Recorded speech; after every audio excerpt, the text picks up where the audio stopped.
Hola, muy buen día. Yo soy la doctora María Jimena Ricati de Sensory Trip y hoy, ante todo, quiero darles la bienvenida a este podcast y presentarles al primer invitado de esta serie que va a estar aquí presente con nosotros hoy. Él se llama Martín Hornos y es una persona que yo conocí hace muchos años en la Facultad de Medicina cuando dábamos clases para los alumnos de primer año.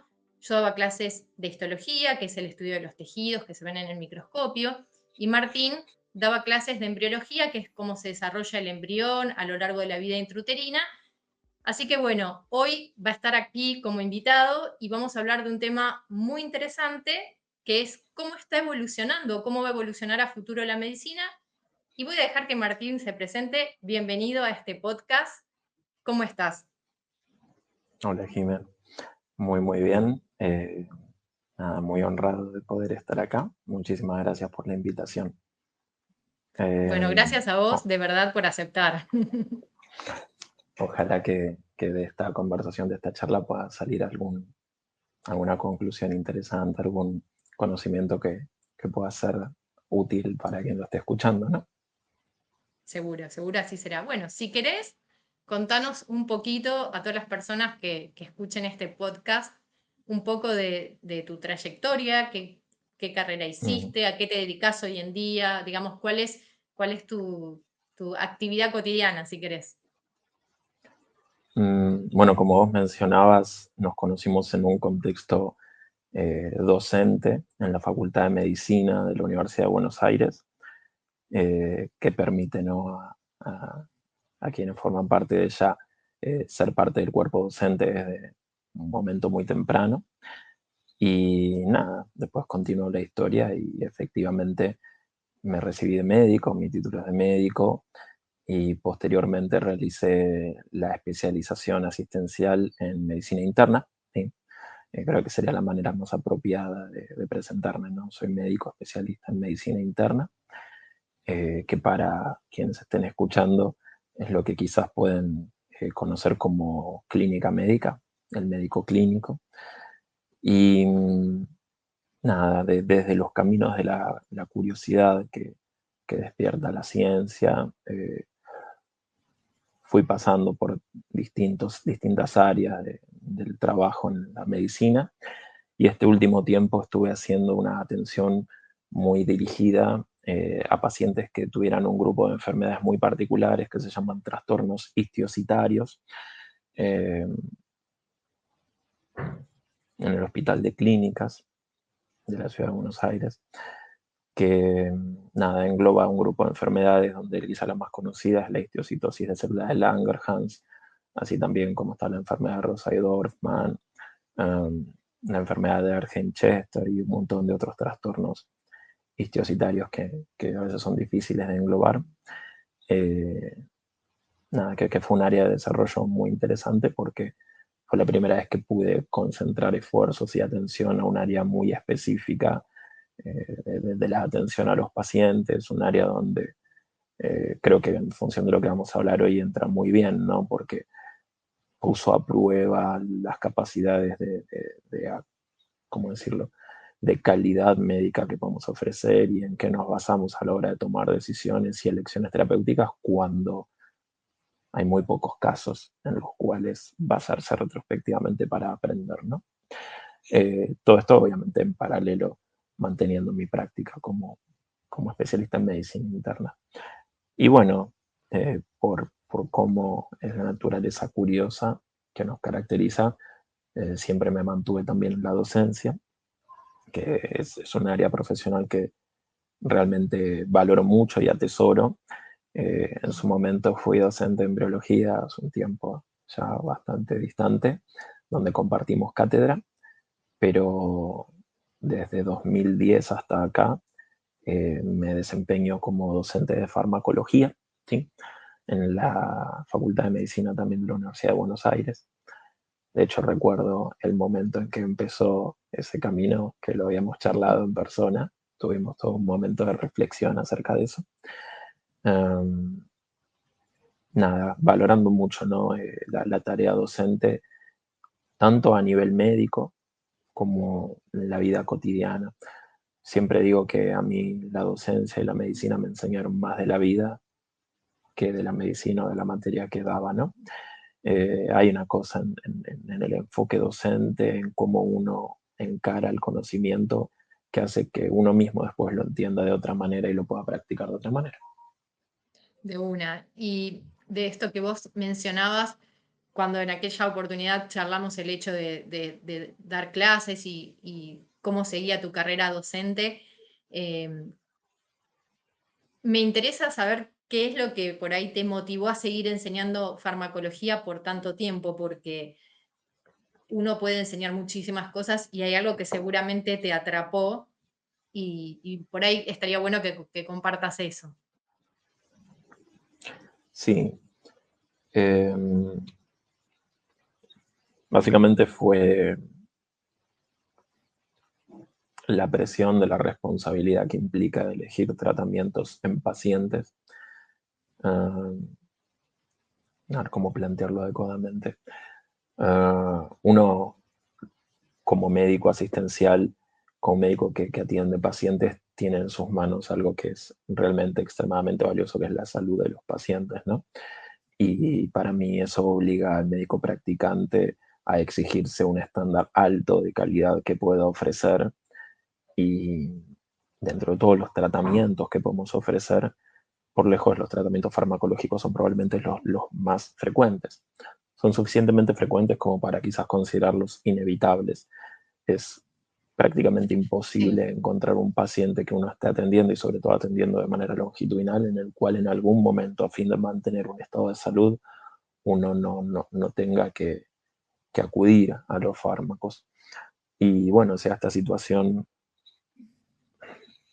medio rara o paradojal, donde uno en general trata de dar un fármaco para ayudar, pero uno tiene que tener en cuenta que todos los fármacos tienen el potencial nocivo, el potencial de efectos adversos.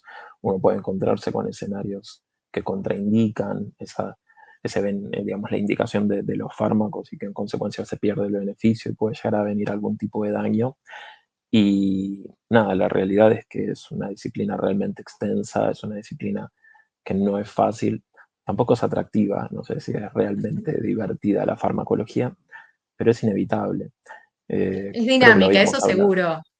eso seguro. Ah, sí, no para nunca, no para nunca, constantemente evoluciona y hay cada vez más contenidos. Y creo que lo habíamos hablado en su momento, que a mí en particular nunca me llamó mucho la atención la farmacología, pero sí me parecía que era importante poder dominarla y conocerla lo máximo posible. Y también al mismo tiempo, y esto también me parece muy importante en cualquier profesional que esté en el mundo de la ciencia, poder tener autonomía a la hora de decidir y elegir tratamientos. Esto sería en oposición a estar eligiendo tratamientos farmacológicos porque otros nos dicen que los demos, pero nosotros Mm. no tener claro eso. Eso me da un poco de miedo desde el área profesional. Y eso me hizo meterme inicialmente en el mundo de la docencia de farmacología, pero después, con mi propia práctica médica y con ver cómo se maneja el entorno de la medicina asistencial moderna, lo fui aprendiendo en primera persona, lo fui viendo en primera persona. Lamentablemente hay un hueco en la práctica médica general respecto a la farmacología.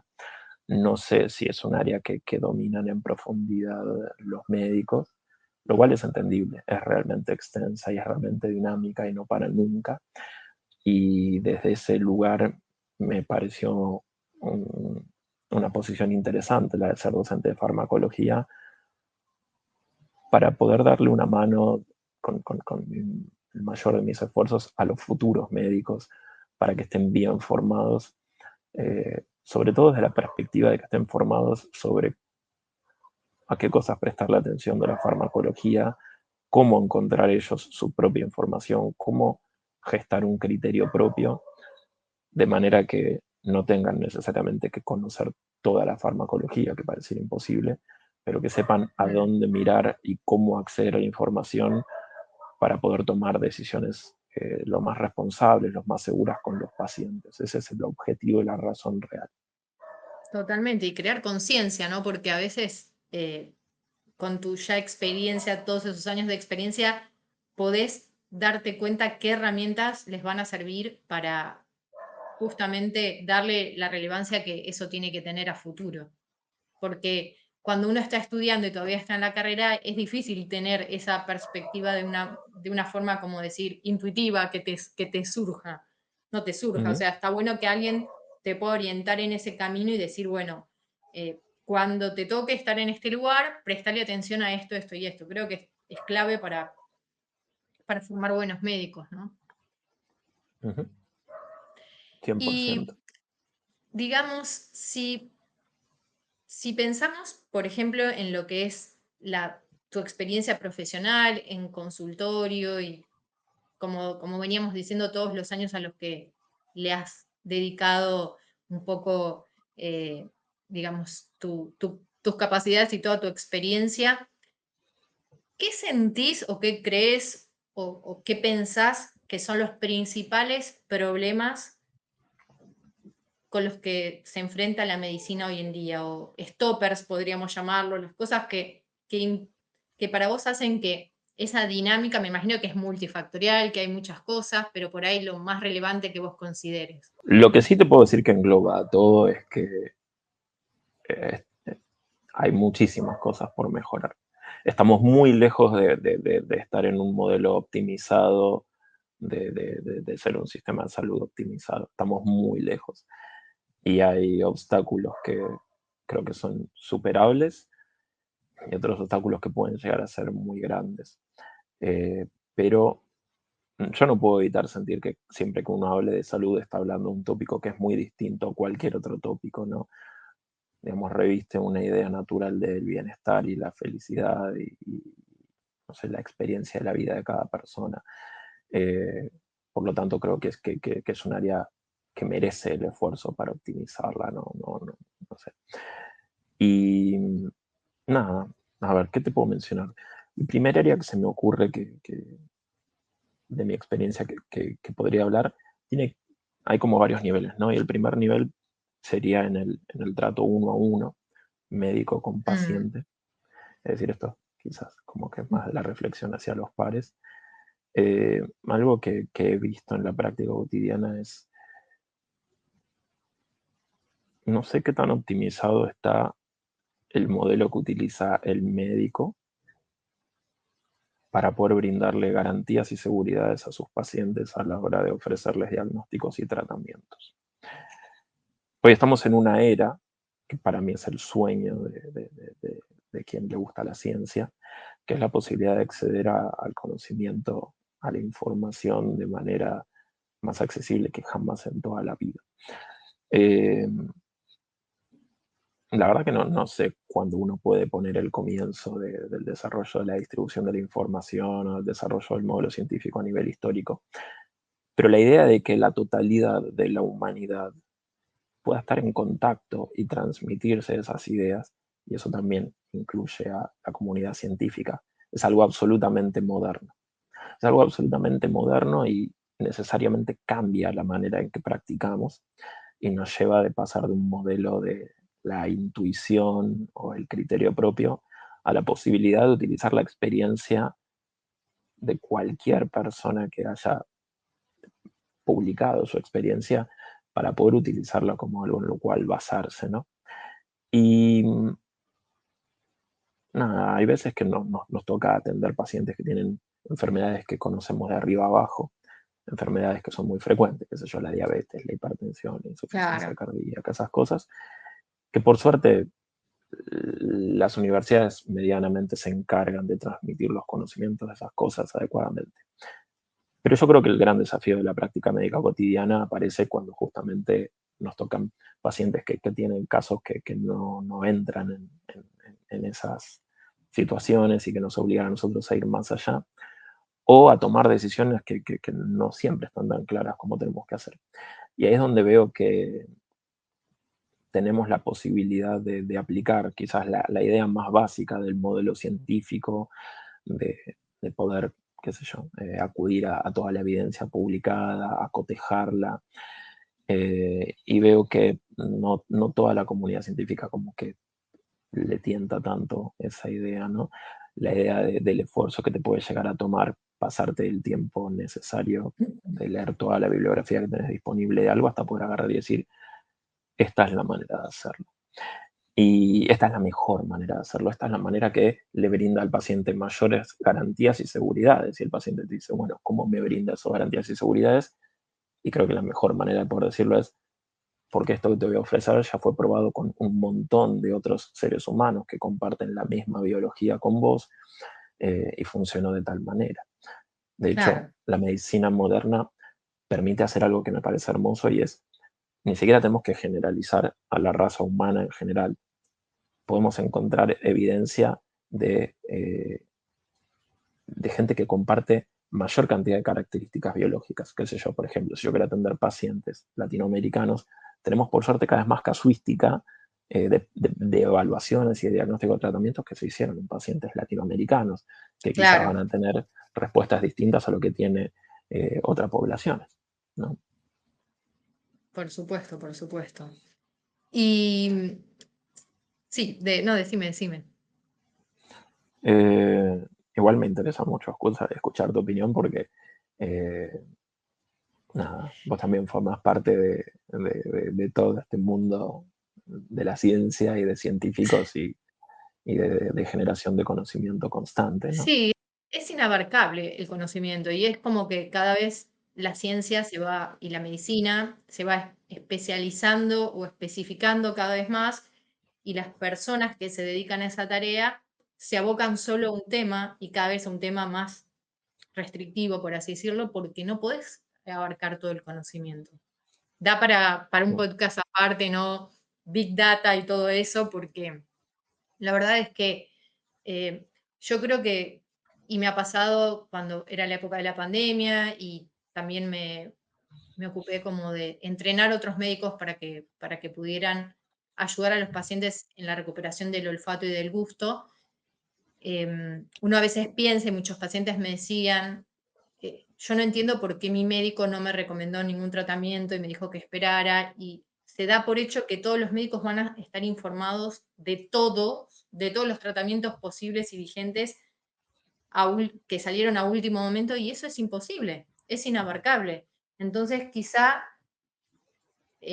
digamos, un problema hoy también podría ser ese, ¿no? Cómo se ha diversificado tanto y cómo se ha, digamos, desarrollado exponencialmente la información con la que contamos y cuánto tiempo nos requiere poder llegar a analizar toda esa información, procesarla y transmitírsela a un paciente. Quizá a futuro haya como una herramienta intermedia que nos haga como un proceso de predigestión de toda esa data para que nosotros podamos, digamos, dar o actualizarnos en menor tiempo, ¿no? Me parece que es súper interesante todo eso que planteás porque es un hecho que cada vez hay más información y que está, digamos, al alcance de la mano, pero a veces, aún así, aunque esté al alcance de la mano, por distintas razones, por falta de tiempo o por otras cosas, aún así muchos profesionales no acceden a esa información, no estarían accediendo.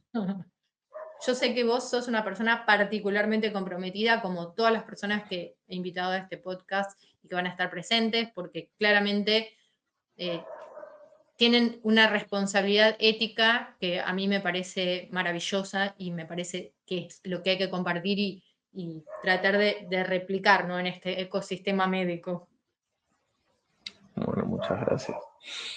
Eh, yo creo que en función de lo que estabas mencionando, otro de los grandes problemas, y esto deja de ser como más del uno a uno y empieza a ser en un nivel superior que puede tener la salud hoy en día, es que quizás hasta desde un punto de vista inevitable, los sistemas de salud se están rigiendo más por las reglas de la economía que cualquier otra Mm, cosa. Y esto me parece que es bastante universal, no creo que sea solo patrimonio o de Argentina o de Sudamérica. Eh, no sé si se está cuidando este lugar tan especial que tiene la salud en lo que es el desarrollo humano y social. y se lo está metiendo dentro de las reglas económicas, y eso me parece estar llevando a que hay una especie como de competencia de mercado libre de médicos, donde un montón de sistemas de salud ofrecen remuneraciones realmente bajas para médicos, y los médicos que no puedan vivir de esa manera no las van a aceptar, y médicos que quizás sí las acepten, Por como que supuesto. fomentan todo eso, y van de la mano de, qué sé yo, es una precarización muy grande, que entre otras cosas llevan a que los médicos tengan que atender pacientes en 5 o 10 minutos. Esto lo he visto con mis propios ojos, lo habrás visto vos con tus propios ojos, gente formando futuros médicos diciéndole que un buen médico tiene que aprender a atender en 10 minutos a un paciente, y que si vos no estás atendiendo bien en 10 minutos, el problema es tuyo. Y es raro, ¿no? Porque los problemas médicos de los pacientes no están acondicionados a nuestras reglas económicas temporales. No, por Y yo, supuesto. esa falta de tiempo creo que termina llevando, digamos, imagínate, vos tenés poco tiempo, pero al mismo tiempo te están pagando muy poco, entonces tenés que trabajar un montón, necesariamente se traduce en una peor atención a los pacientes. Y el tiempo que a vos te demande atender mejor, esto ya sea en el momento del consultorio, preguntando lo que tengas que preguntar, revisando lo que tengas que revisar, o en el tiempo fuera del consultorio, que es lo que hablábamos antes, ¿no? Lo que sea la revisión bibliográfica, todo lo que sea el aprendizaje con las situaciones que escapan a lo ya conocido. Si no tenés tiempo, porque tenés que atender un montón realmente es una cantidad que es inhumana de lo que uno tiene que atender, y al mismo tiempo estás cansado y tienes que dormir, y la vida aparte trasciende la parte profesional, eso se traduce en que los pacientes terminan recibiendo peor atención. Y no puedo evitar sentir que los modelos de salud actuales, tanto a nivel nacional en Argentina, que es donde estoy yo, como en el resto del mundo, están siguiendo un poco este camino. La medicina está Sí, sí. siguiendo, la salud pública está siguiendo un camino orientado más a las necesidades económicas que a las necesidades humanas. Esto lo estoy viendo reflejado en consultas que se atienden en 5 minutos, en que los sistemas de salud están privilegiando profesionales recién formados en vez de profesionales que tienen mucha experiencia, que es algo fundamental en esta práctica y que entendiblemente también no van a aceptar sueldos tan bajos, así también como se ve traducido en los modelos de asistencialismo virtual, que yo, algo como que en carácter de médico especializado en clínica médica que soy, me duele muchísimo, ¿no? Porque tenemos esta frase que es tan conocida, donde la clínica es soberana, ¿no? Uno necesita revisar al paciente, uno necesita evaluar Claro. al paciente. Desde una camarita no se puede, y lo que se viene inevitablemente, y es el reemplazo de los médicos por sistemas de inteligencia artificial que de manera algorítmica vayan tomando decisiones. Todas esas cosas me parece que van camino a ofrecerle una atención subóptima a los pacientes, y de una manera estadística van a haber un número grande de pacientes que se pueden llegar a ver beneficiados y un número grande de pacientes que se van a ver perjudicados. Y me Sí, duele en el seguro. corazón eso. Sí, es algo que se ve venir y que no sé cómo vamos a hacer para evitar ese camino o tratar de, porque parece ser que siempre termina sucediendo lo peor, ¿no? Es como que en nuestra especie es como que tendencialmente siempre elegimos el peor camino. Y sí, a mí me da la misma impresión, y aquí en Italia es igual, es muy parecido en todo sentido. Incluso los médicos de base, sería el médico equivalente al médico de familia o el médico clínico de cabecera, es la misma situación. Y digamos, em, como para volver un poco a la parte esta que contabas vos de la farmacología, ¿no? Em, digamos que hoy en día y en tu práctica, me imagino que la farmacología juega un rol muy importante en todo lo que es tratamientos, curación. Yo quisiera que por ahí me cuentes un poco cómo sería tu perspectiva de cuán importante, porque muchas veces, viste, se habla de médicos que son recetólogos, que solo recetan tratamientos. Me imagino que hoy en día la farmacología como que cumple un rol muy importante, pero también el ser humano en sí mismo, digamos, del lado del paciente, también está En no todos los casos, y cada vez se ven personas que por ahí tienen enfoques completamente diferentes, pero que por ahí no se quedan satisfechos si no hay un tratamiento farmacológico de por medio. O sea, la pregunta que yo quisiera hacerte es, ¿qué rol ves que hoy en día cumple la farmacología en la práctica médica, en los tratamientos, y cómo ves a futuro, en 20, 30 años, que eso puede llegar a cambiar? Probablemente puede ser que Ujú. siga igual, que hayan otros indicios de otras terapias diferentes o algo distinto, pero digamos, ¿cómo ves, cómo es hoy por hoy la farmacología, qué rol cumple y cómo lo ves proyectado a futuro? La misma farmacología, ¿eh? Obviamente con Ujú. muchos medicamentos nuevos, seguro. Mira, en la entrada a la Facultad de Medicina hay estatuas arriba, estatuas de grandes referentes de la medicina. Si no me equivoco, son 6 estatuas. Y algo muy lindo es que no hace falta entrar a la Facultad de Medicina para ya empezar a tener la primera lección sobre medicina. Y es que la primera estatua se llama prevenir, la última estatua se llama curar. Y en el medio hay referentes de la medicina, ¿no? Hipócrates, Bernard, Paracelso, etc. ¿A qué va esto? A que la farmacología, en general, en la mayoría de los casos, es curativa o tiene una intención curativa. Mm. Es raro pensar, si bien hay casos, es raro pensar la farmacología desde un lado preventivo. Y creo que compartimos un poco esta visión, la hemos charlado varias veces.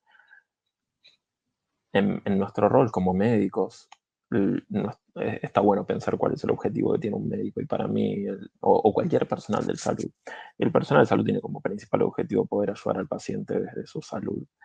Y desde ese lugar, la verdad que yo prefiero no tener que recetar ningún fármaco porque el paciente nunca se haya enfermado, ¿no? De hecho, me divertiría mucho más ni siquiera me divertiría, me llenaría mucho más como médico tener que atender en el consultorio a los pacientes y trabajar más que nada las estrategias de prevención, las estrategias que tienen que ver más con los hábitos y que me vengan a ver cada tantos meses diciéndome, estoy bien. Ah, bueno, repasemos los hábitos y no tener que hablar de ningún tratamiento. A lo que voy con todo esto es que creo que eh, lo que nos está mostrando la casuística en vivo y en directo del mundo moderno es la lucha que tiene la misma sociedad a la hora de acudir a la medicina entre la capacidad que tiene de abocarse a ciertos hábitos que fomentan estilos de vida que tienden a la salud versus cuánto eso puede llegar a ser difícil y que se tiene que acudir a más la parte curativa. Por supuesto que acá no quiero ser simplista y lamentablemente no se pueden prevenir todas las enfermedades. Incluso uno teniendo un estilo de vida saludable puede enfermarse igual, puede pasar algo que es más, qué sé yo, traumático o más que funcional, o incluso puede ser que uno está haciendo un estilo de vida que pensaba que era saludable y que pasan 10 años y aparece nueva evidencia que nos dice que en realidad era lo opuesto a lo saludable, ¿no? Entonces no hay que ser tan rígidos. Pero bueno, respecto a lo que son las patologías más frecuentes, las que los pacientes suelen presentar más seguido, la que uno ve todo el tiempo cuando atiende a los pacientes: hipertensión, diabetes, Sí, diabetes. patología metabólica, obesidad, sedentarismo, todas esas cosas, tabaquismo, son cosas que hace ya rato que venimos haciendo difusión de información y que venimos trabajando en esto y, y también donde tenemos la evidencia bastante clara de que estilos de vida saludables, trabajar desde las pautas higiénico-dietéticas, tienen resultados reales. No es simplemente un eslogan que decimos, es una traducción real. Y desde ese lugar, esto que vos preguntabas, ¿no? Como que a veces vienen los pacientes y si no se llevan una receta sienten que no fueron atendidos en su totalidad. Eh, También nosotros como comunidad médica terminamos cotejando nuestra propia experiencia a ver qué cosas terminan pudiendo cumplir o hacer la mayoría de los pacientes, qué cosas les gustan hacerlas o se adecúan a la manera en que cada paciente quiere disfrutar la vida. Y lo que yo termino viendo, lamentablemente, es que gana la farmacología. La Ujú. elección de la sociedad pareciera que de una manera bastante entendible también, no quiero que esto suene juicioso, cuesta cambiar hábitos, cuesta cambiar. Tenemos la mala suerte de que nuestro planeta nos da hábitos que son muy disfrutables y que no necesariamente son tan saludables, ¿no? Sería mejor si la biología de este planeta, qué sé yo, comer golosinas fuese lo más saludable del mundo. Estaríamos todos chochos, ¿no? O Pero no estar es así. sedentarios en casa fuera lo mejor, sería ideal. Y lo que también terminamos viendo es que los mismos pacientes nos piden los tratamientos porque la manera en que tienen de encarar el día a día no les permite cambiar esos hábitos. Así que sí, esa sería mi conclusión. Yo creo que la farmacología tiene un rol predominante en la medicina en el día de hoy, a pesar de que quizás me duela a mí eso. Veo el futuro de acá a 20, 30 años a la farmacología teniendo un rol cada vez más grande y más Mm, importante y más cotidiano. Y para que no suene tampoco esto como tan negativo al respecto, es innegable el resultado que tuvo la farmacología en lograr prolongar la vida y en lograr brindarle a los pacientes estados de menor morbilidad que antes de que existieran los fármacos. Más aún, proyectando de acá a 20, 30 años, eh, para quienes no estén al tanto de todo esto, la farmacología en este último tiempo logró virar de utilizar distintas moléculas para ver qué resultados daban en nuestros cuerpos y en función de eso generar remedios, a tener bastante información, bastante más claro cómo es nuestra biología en un nivel molecular. Tenemos los planos de toda nuestra biología en un nivel molecular y cada día que pasa lo vamos entendiendo más y más, lo cual le está permitiendo a la industria farmacéutica hoy en día desarrollar farmacoterapias dirigidas, ¿sí? Lo que se denomina en el ambiente como fármacos target. ¿De qué se tratan estos fármacos? Son fármacos que están diseñados desde la estructura molecular tridimensional para interactuar específicamente con una molécula del cuerpo definida y no con todo el resto. Estos son los famosos anticuerpos monoclonales, estos son los inhibidores de tirosina, pero estamos logrando manipular a nivel farmacológico en una escala muy pequeña y muy dirigida. Y el gran beneficio de todo esto lo estoy pudiendo observar en enfermedades más que nada inmunológicas o incluso también en enfermedades oncológicas, donde prefiero hablar más que nada de las inmunológicas, lo que se llaman enfermedades autoinmunes. Lo estoy viendo con mis propios ojos. Enfermedades donde antes contábamos con tratamientos que eran más generales, más globales, como corticoides, interferón, inmunomoduladores que como que trataban de apagar a la respuesta inmune para abajo. Y veo pacientes que me dicen, tengo esta enfermedad. No voy a dar ningún nombre porque si no, de enfermedades porque si no después pareciera que estoy haciendo algún tipo de propaganda, ¿no? Pero me dicen, tengo esta enfermedad autoinmune hace 10 años y durante 5 años traté de hacer estos tratamientos, la enfermedad iba, venía, me sentía todo el tiempo mal, estaba todo el tiempo reactivándose la enfermedad y estoy usando este anticuerpo monoclonal y desde ahí no tengo más crisis. Tuvieron en general que pelearse con sus sistemas de salud, con sus coberturas de salud, con sus prepagas para que se los habiliten, porque como son tecnologías médicas nuevas que nueva, tienen sí. todas las licencias activas, estamos hablando de muchísima plata, son los tratamientos más caros que existen en el mundo, pero no puedo mentir en esto. Estoy viendo un nivel de eficacia y de seguridad en los tratamientos que me sorprendió. Cuando estos tratamientos surgieron, nosotros probablemente los discutimos en ese momento, había eh, cierta incertidumbre o no queríamos creer desde el vamos en eso. Y lo que está mostrando la experiencia es que están dando muy buenos resultados para situaciones que antes eran una tortura para los pacientes. Era tener que vivir el día a día con una enfermedad que te secuestraba tu propia biología y que es absolutamente angustiante. Y estos tratamientos están cambiando eso. Buenísimo. Y eso que vos decís me hizo pensar en una cosa que habíamos hablado hace un tiempito. Vos me recomendaste un podcast de Michael Levin, que yo no lo conocía hasta ese momento, y una de las cosas que me había sorprendido mucho de lo que dijo, y tiene que ver con esto que hablabas, por ahí está relacionado, por ahí no, ya me dirás.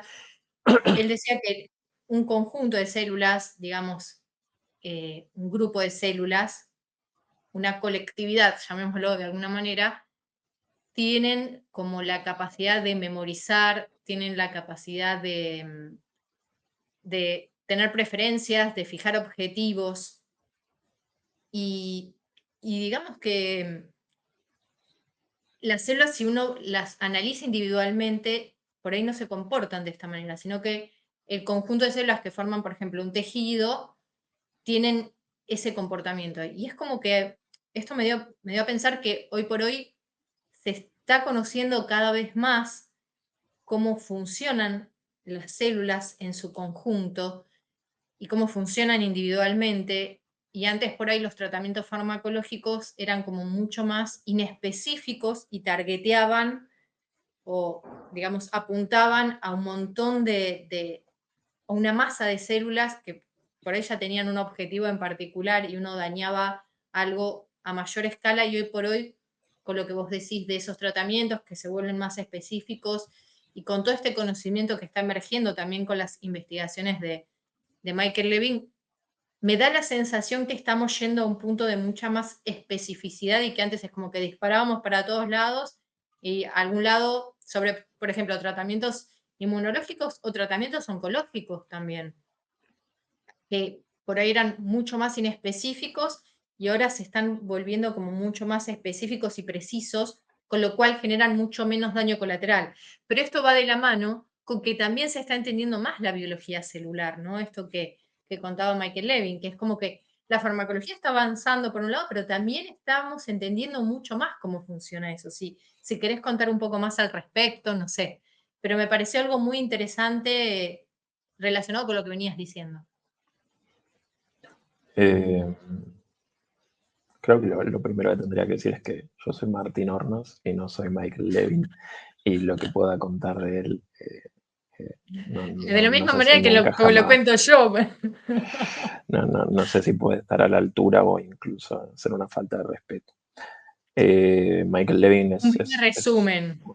un investigador que me parece muy interesante lo que está planteando, que está analizando la biología desde distintos niveles, y quizás el más característico que lo está haciendo es tratando de analizarlo desde el punto de vista de los campos eléctricos y de la bioelectricidad que es inherente a las membranas celulares, desde un nivel de la embriogénesis. Y a mí me gusta mucho la investigación de Michael Levin porque sigue un modelo muy cientificista.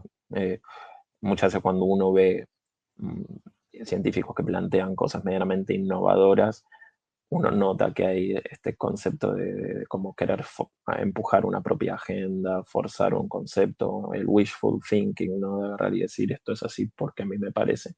Y él tiene una perspectiva que a mí me gusta mucho porque no se casa con sus propias ideas, va mostrando los resultados que tiene y dice, hasta acá logramos mostrar esto, hasta acá logramos mostrar esto, todavía no pudimos esto tenemos estos desafíos por delante, estos obstáculos, y me parece que está como cerca del modelo de acceso a adquisición del conocimiento más puro. En ese sentido me gusta. Y la teoría que plantea es realmente interesante porque, a ver, ¿cómo decirlo? Yo creo que algo importante es ponernos en un marco de contexto histórico. Eh, Estamos en el 2024 y desde que yo tengo memoria, la manera en que se maneja el mundo científico pareciera como que lo que tenemos ahora como que está bastante demostrado y son las cosas así, y a veces el mundo científico pareciera ser un poco reacio a cosas que vienen a quizás aportar un conocimiento nuevo. Pero medio que es como el zeitgeist de cada época como que arroga mucho de tenerla clara. Pero este acceso al conocimiento de la biología, en el marco de hace cuánto que existen los sistemas biológicos, es ínfimo. Estamos en la primera etapa de acceso consciente a tratar de reflexionar sobre la propia biología, que nos precede a la raza, que empieza con, qué sé yo, con el planeta, si querés, con las reglas del planeta. Y un poco lo que plantea Michael Levin es que me parece que es muy difícil ir en contra de eso, es que todos nuestros sistemas biológicos, que están compuestos de macromoléculas orgánicas y que interactúan constantemente con elementos hasta inorgánicos, qué sé yo, como iones o lo que sea, responden a un nivel micro a las reglas de la física y de la química. Esa es nuestra biología. Y quizás los métodos de investigación y de evaluación que tenemos o veníamos teniendo en este último tiempo nos permitían evaluar las cosas en un nivel mucho más macro, donde no teníamos tanta precisión. A medida que pasan los años y que tenemos nuevas tecnologías, podemos ver eso muchísimo más detallado. Y bueno, en un nivel muy micro, esas moléculas orgánicas de hidratos de carbono, de lípidos, de ácidos nucleicos, de proteínas, en un nivel micro empiezan a responder a la estructura química y eléctrica de cómo cada cosa interactúa con otra. Y bueno, él plantea que eh, en un orden de lo saludable o de lo normal, dentro de lo que entra en el plan original de nuestro código genético, nuestra biología, también se establecen como ciertos niveles de relación eléctrica entre las cosas. Y que si por alguna razón algo altera esos campos eléctricos, el equilibrio que hay entre las moléculas se pierde y esas moléculas empiezan a actuar de una manera distinta a la que originalmente estaban pensadas. Esa idea es una idea que quizás como que tiene sentido, obviamente que uno puede empezar a pensar los obstáculos que tiene el desarrollo de esa idea, pero la parte interesante es que Michael Levin hizo mucha experimentación al respecto de esto y empezó a encontrar resultados muy interesantes, los cuales no los leí en profundidad, por eso no sé si soy un interlocutor para hablar tanto de Michael Levin, pero que logró pasar de estadios de enfermedad a estadios de, ¿cómo decirlo?, de salud o de volver a un plan de normalidad biológica, corrigiendo esos campos eléctricos. Todo obviamente con mucha mesura y con mucho cuidado, porque es un estadio muy inicial. Pero me llama a la reflexión esto, si me permitís, con lo que estábamos hablando al principio respecto de cómo nosotros, en carácter de personal de salud que somos, a veces no estamos tan familiarizados o tan cercanos con el modelo científico, o con cualquier modelo de acceso a un conocimiento que pueda brindar garantías y seguridades. ¿Por qué digo esto? El modelo científico en su estado más natural es el modelo de la curiosidad, es el modelo de agarrar y decir quiero entender, quiero aprender. Y Mm. a veces Casi innato. es casi innato, ¿no? Forma parte de nuestra naturaleza.